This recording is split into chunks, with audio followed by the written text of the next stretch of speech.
Hi friends, ഇത് ഞാൻ പുതുതായിട്ട് വാങ്ങിച്ച ക്രിപ്താന്ത സ്വർഗത്തിൽപ്പെട്ട ഒരു ചെടിയാണ്. ഇതിനെ കോമൺലി എർത്ത് സ്റ്റാർ എന്നും അല്ലെങ്കിൽ സീബ്ര പ്ലാന്റ് എന്നും അറിയപ്പെടുന്നു.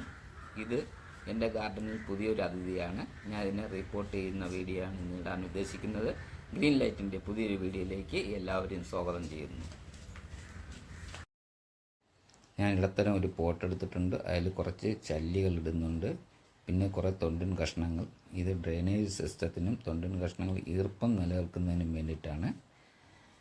പിന്നെ ഞാൻ തയ്യാറാക്കിയിരിക്കുന്ന പോട്ടിംഗ് മിക്സ് എന്ന് പറഞ്ഞാൽ 2 പാർട്ട് ചരളും 1 പാർട്ട് ചാണകപ്പൊടിയും 1 പാർട്ട് മണലുമുള്ള പോട്ടിംഗ് മിക്സാണ് ഇതിനായിട്ട് ഉപയോഗിക്കുന്നത്. ഇതിന് നല്ല ഈർപ്പം വാർന്നു പോകുന്ന പോട്ടിംഗ് മിക്സാണ് ആവശ്യം. അപ്പോൾ റിപ്പോർട്ടിംഗ് കഴിഞ്ഞിട്ടുണ്ട്. വീഡിയോ കണ്ട് ഇഷ്ടപ്പെട്ടെങ്കിൽ ലൈക്ക് ചെയ്യുക, ഷെയർ ചെയ്യുക, ചാനൽ സബ്സ്ക്രൈബ് ചെയ്ത് സപ്പോർട്ട് ചെയ്യുക. മറ്റൊരു വീഡിയോയുമായി വരുന്നത് വരേക്കും എല്ലാവർക്കും ബൈ.